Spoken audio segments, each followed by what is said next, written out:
I think that there has been a very clear lurch to the right in this country in the last few years.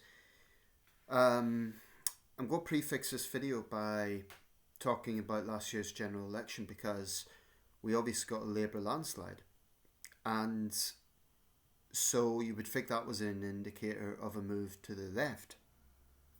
And yet, the public discourse and a lot of the media narrative and a lot of opinion polling would seem to suggest that we are indeed moving more to the right. Um, Labour itself, for this perception, it's a far left party, because it would have been associated in all the culture war discourse with woke ideology and all the rest of it.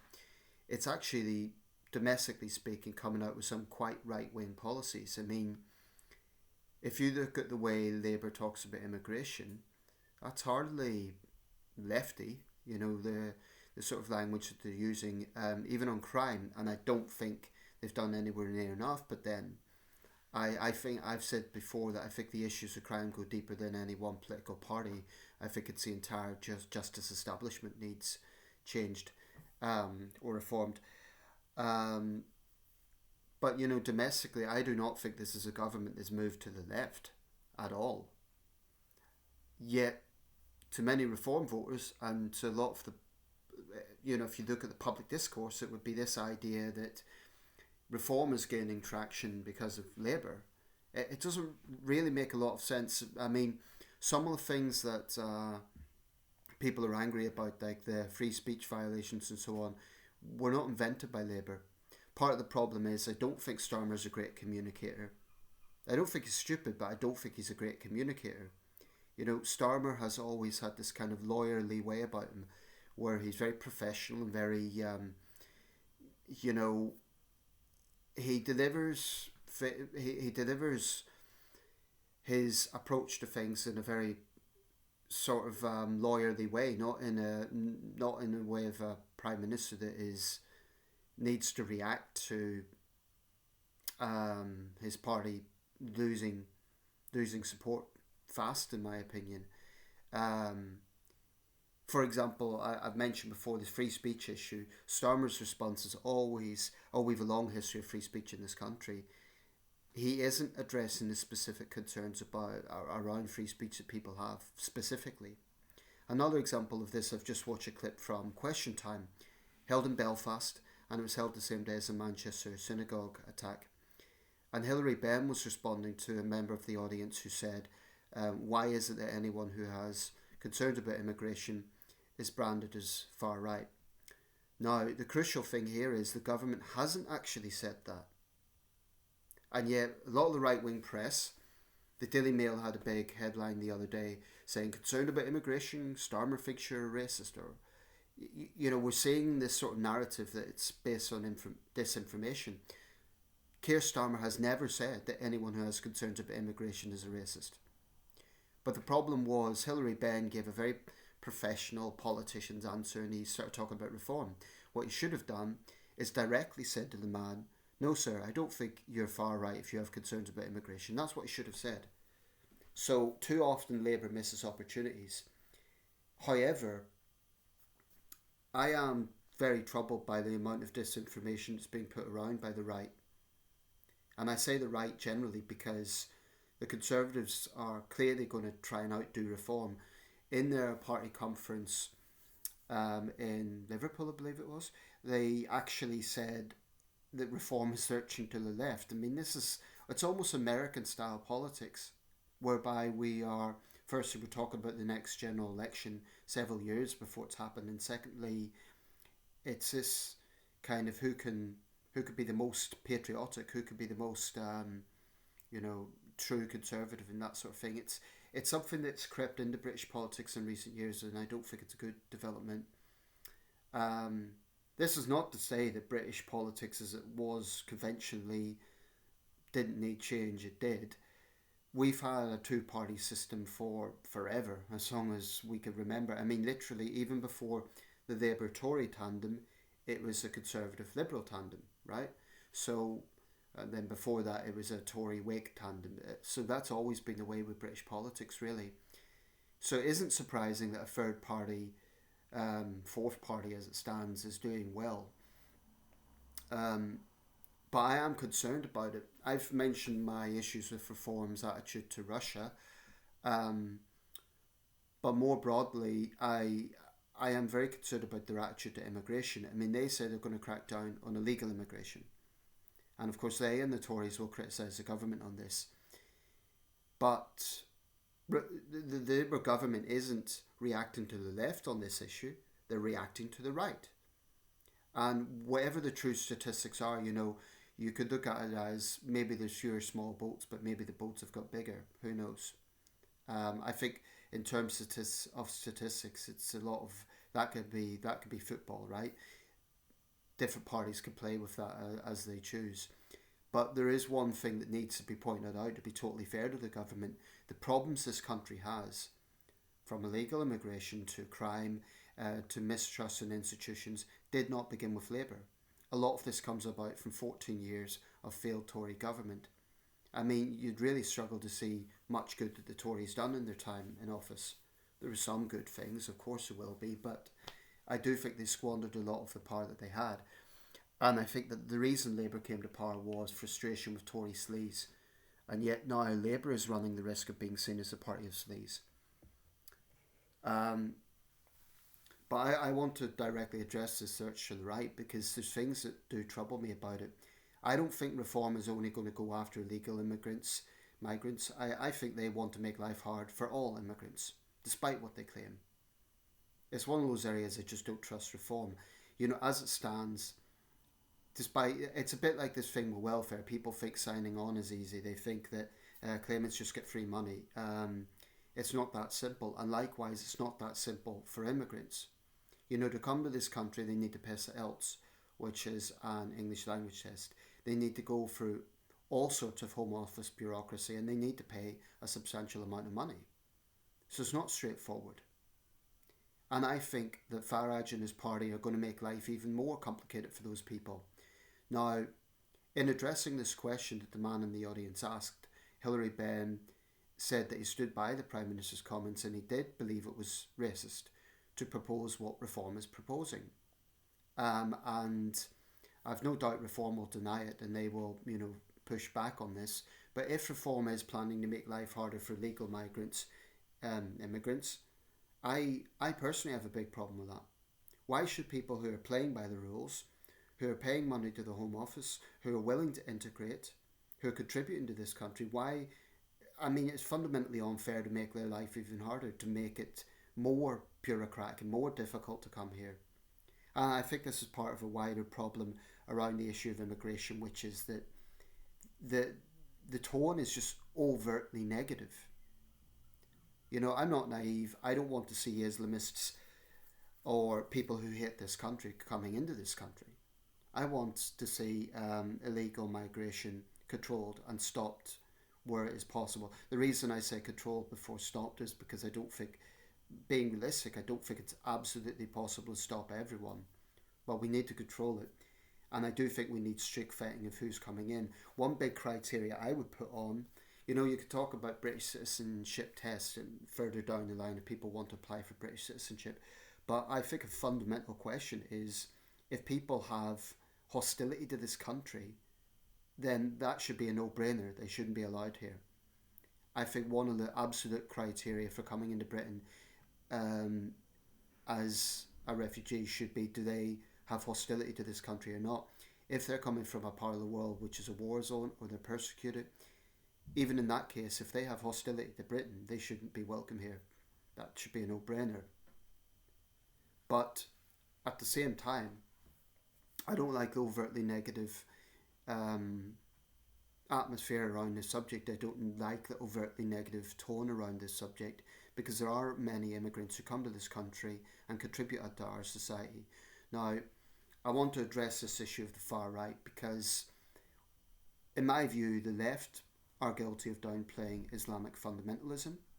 I think, frankly, the mainstream right are guilty of downplaying far right extremism. Now, a day or two after the Manchester synagogue attack, there was a mosque in Peacehaven, East Sussex, targeted in an arson attack. Thankfully, no one was injured, but had someone been in there, very conceivably they would have been injured. Last year during the riots, an elderly imam, would have been killed had he went outside if it wasn't for the brave effort of the emergency services protecting people. But the fumes were going into the mosque building, and we're talking here about an elderly imam. There's absolutely been examples of far-right violence in this country. Pavlo Lepshin, the neo-Nazi who stabbed an elderly man to death in Birmingham the same year as the murder of Lee Rigby by Islamists, has just passed away in prison. That's one particularly glaring example, but there's others, and I'm going to read out a few here. Now, some might say that's outweighed by the number of Islamist attacks, and if we're talking in terms of raw numbers, more people have been killed in Islamist attacks. So I see that as a poisonous thing. And I think the left is deluded to talk about Islamophobia when people are trying to address this issue. There is a problem with Islamic fundamentalism in this country, and Muslims have to accept that. They have to accept there are extremists in their midst. But, we then see some people on the far right translating that into hatred of all Muslims, which explains that arson attack on the mosque in Peacehaven. I think targeting a place of worship somewhere where people should feel safe is despicable. I'm just going to go through some of this is under lists of terrorist incidents in recent years in the UK. Many of them, like I say, are Islamist. If you go back 30 years, it would be Irish Republican, but the last sort of 20 years, it's been a combination of Islamist and far right. Now, the Islamist attacks are well established: the Manchester bombing, the London bombings, the London Bridge attack. I'm not going to go through those because they're well known. But I am going to go through the far right incidents because there is a denial out there that this doesn't exist. I mean, I mentioned the attack on the mosque in Peacehaven. There's also the riots last year. If you're on the receiving end of a rampaging mob, that would very much feel like terror. I think of the mob in Ballymena, County Antrim, whereby people, who were Romanians were accused of sexually assaulting a teenage girl, and then Filipinos were targeted. Before I get into this, I will say one thing. I think it's very important. If you have concerns about immigration, of course you're not a racist. But I would question the moral compass of anybody whose first attitude to violence is to make excuse for those committing the violence. And I would cite Bev Turner of GB News. Last year when the riots were going on, her attitude was, oh well, the violence is awful, of course it is, but shouldn't we consider that they're fed up citizens? She was trying to describe racist rioting thugs as fed up citizens. GB News had a correspondent at one of the hotel's protests, and he said he saw no signs of far-right activity. Well, that's coming from GB News. Of course they're going to downplay the far-right. But is anyone really so naive to think that there's no far-right involvement in, for example, the Unite the Kingdom rally? I mean, how deluded have you got to be? What its defenders often say is there were 25 arrests among 100,000 people, whereas there were more arrests during the Notting Hill Carnival. But there's a difference. The Notting Hill Carnival is held over 3 days. That Unite the Kingdom rally was a couple of hours. The only reason there weren't more arrests is because the police were simply overwhelmed by the large number of those attending. You had Elon Musk actually say, prepare to fight or die. I agree with Sir Ed Davey and Sir Nick Clegg. Musk should be hauled before a parliamentary committee. Now, of course, he's never going to appear, but that is utterly inflammatory.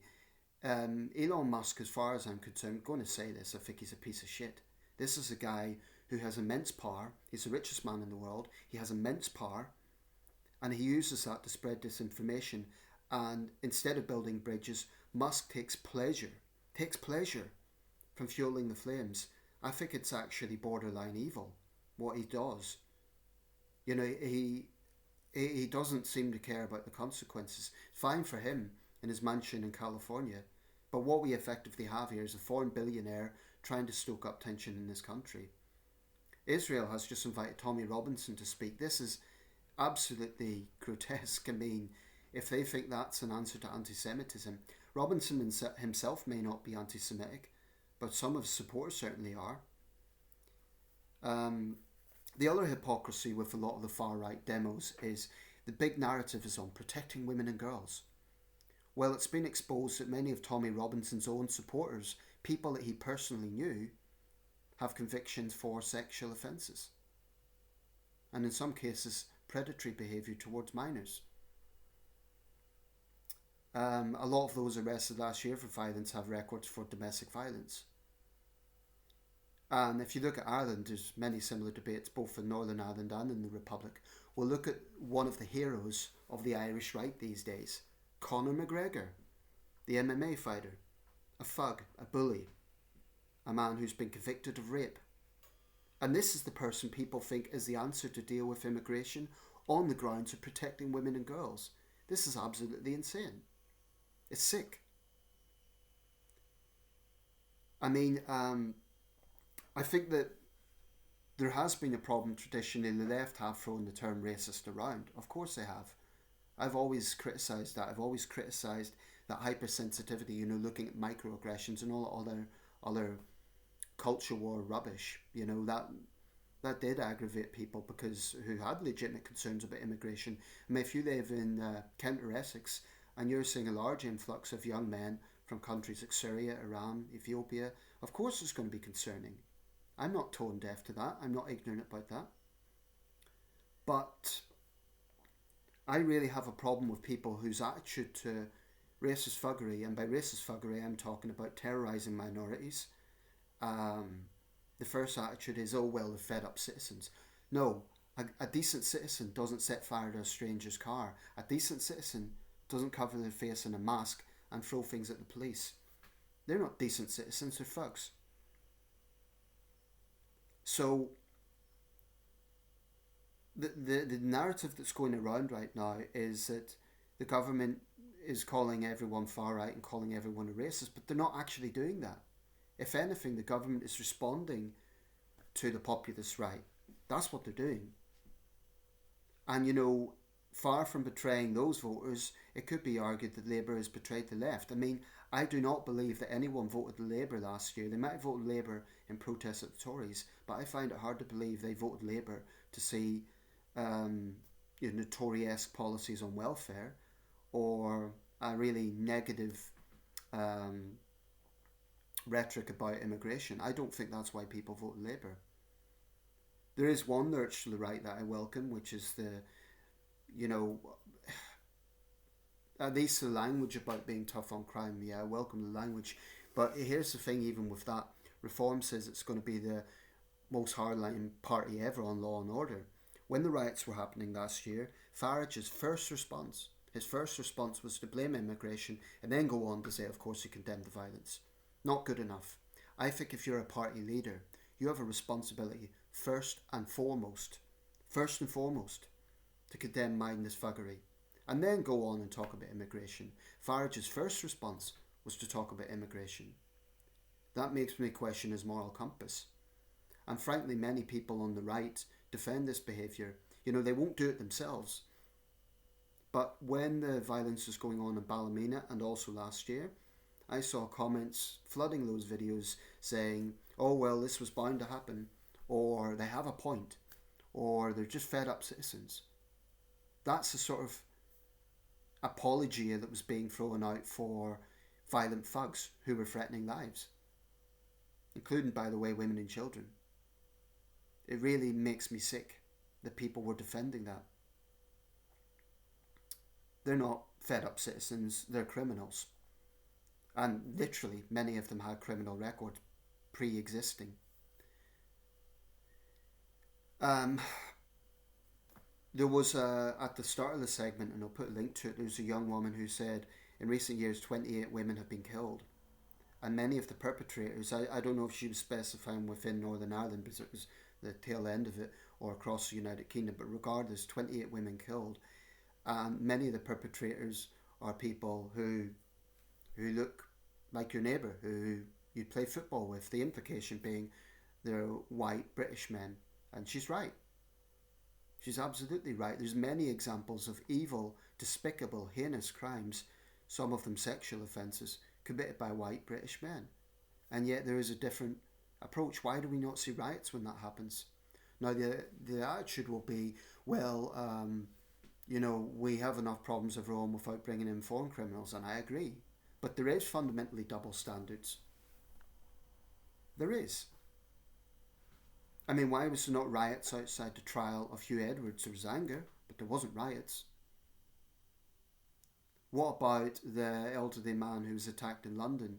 I made a video about that. He was a Bolivian national, and whilst the ethnicity of the girls wasn't mentioned, I find it hard to believe they were migrants.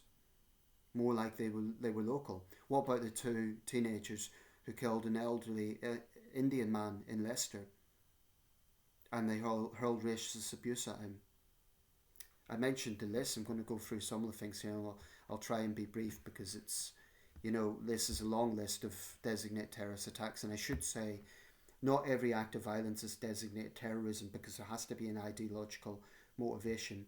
So this is just some things in recent years. The Finsbury Park attack. Darren Osborne, 47-year-old British man, drove a van into Muslim worshippers near Finsbury Park Mosque. A man who had earlier collapsed and was receiving first aid died at the scene. And 11 others, I believe, were injured in that incident. March 2019, Vincent Fuller, a 50-year-old British man, wrote Facebook posts saying, "Kill all the non-English," and expressing agreement with the killer in the Christchurch mosque shootings. He then used a baseball bat to attack the home of a neighbour of Indian descent and several cars driven by non-white drivers, shouting "Kill Muslims" and white supremacy, according to witnesses, before stabbing a 19-year-old Bulgarian man. A judge found the attack had a terrorist connection. Fuller was sentenced to prison for 18 years and 9 months. Then there was the assassination of Jo Cox. Her killer had spoken about migrants flooding West Yorkshire. He actually called them subhumans. And he killed Jo Cox because of her support for multiculturalism. I recall the awful incident where the teenage girl who'd been radicalised by neo-Nazis took her own life. We see there was a panorama, or actually it wasn't panorama, it was another BBC investigation, showed that young boys were being inundated with social media vilifying migrants and showing, for example, AI images of rampaging Muslims and crying white girls. This is the sort of thing that is polluting cyberspace. And of course the Islamists have their equivalents, hatred against Jews and other non-Muslims. Just going through other incidents here. October 2022, the Dover firebomb attack. Andrew Leake threw 3 petrol bombs attached to fireworks at the perimeter fence of the Western Jetfoil Migrant Processing Centre in Dover, Kent, before killing himself at a nearby petrol station. 2 people sustained minor injuries. April 2024, Callum Parslow repeatedly stabbed an asylum seeker at a hotel in Hindlip. I'm not sure where that is. It's a suburb of Worcester. The attack was motivated by Parslow's extreme racial views and anger over the small boats crisis. He was sentenced to life imprisonment. And there's been many, many other examples of far-right extremism. So when people say that this is just made up, it's rubbish. There are those on the left who try to downplay Islamic extremism, and that's an insult to its many victims. Hundreds of victims killed and injured. But I've often spoken out about Islamic extremism. I am now speaking out as well and saying that the mainstream right have to stop denying this. And we can't have a situation where when actual racism is called out, you get people responding by saying that those who are saying it are somehow branding everyone as racist. No. I mean, I'm talking here myself, if I was branding everyone who has concerns about immigration as racist, I'd be branding myself as a racist, because I've got concerns about immigration. But this combination of social media, false narratives, irresponsible reporting, I think of the Daily Mail and their false headline, "Concerned about immigration, Starmer thinks you're far right." That is just a reckless headline. The Prime Minister has not said that. I'm critical of the government in many ways, but I do believe in being fair. At no point ever has Keir Starmer said that anyone who's concerned about immigration is a racist. It's just a lie. He's never said that. So that's why I think the likes of Elon Musk are so toxic. And it isn't just Musk, there's others as well. Um, Reform isn't just planning to tackle illegal immigration. I think they want to make life hard for all immigrants. And that is fundamentally racist, because if someone has played by the rules, contributed to society, why the hell should they be penalised? If you have a couple and one partner is British and the other is from another nationality, and their partner has, went through the whole Home Office bureaucracy, what the hell gives Reform a right to destroy their lives? Basically, take away their happiness by making it difficult for their partner from another country to settle here when they're playing by the rules. Um, the far right is a problem in this country. And in terms of the raw death tolls, I mean, that sounds crude looking at it that way. Yes, Islamism has killed more people, but there's some real dangerous individuals out there who are blood and soil nationalists, who are stoking up poison. And I don't think that should be underestimated. And I'm sick and tired of seeing the mainstream right try to downplay it. And the Tories are right now. They're trying to portray any concerns about this as being, the lefty government smearing people. I don't think that's what's happening. The government, if anything, is pandering more to the right, not to the left, on domestic policies.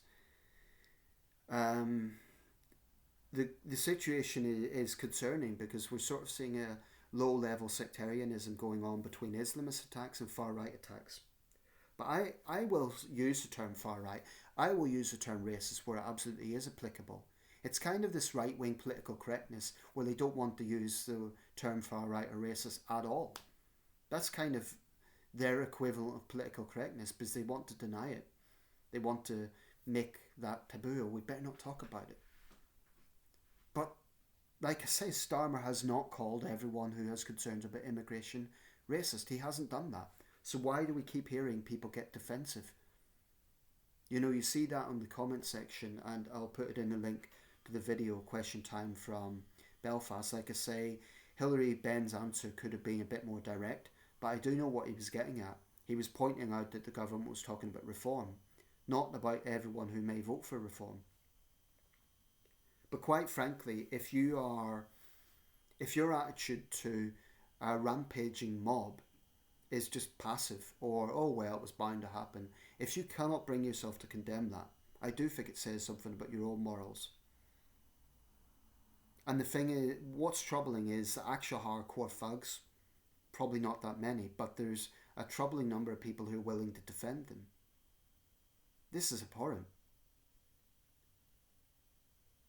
So, I'm not naive. The small boats issue has to be addressed, but on the point about generalisations, they complain, I'm talking about the right here, reform voters complain, oh, we're being all branded as far right because we have concerns about immigration. Yet they've got no problem branding anyone who has sympathy for the Palestinians as far left or a Hamas cheerleader. That's ridiculous as well. Go wrap this up, but this country is definitely lurching to the right, and it concerns me. It concerns me because so much of it is based on disinformation, spreading like wildfire across cyberspace, and irresponsibly picked up by a large component of our press. I'm not immune to populism. I mean, I suppose I could be called a populist when it comes to crime, but I'm uneasy with this overtly negative rhetoric around immigration. It's just constant negativity.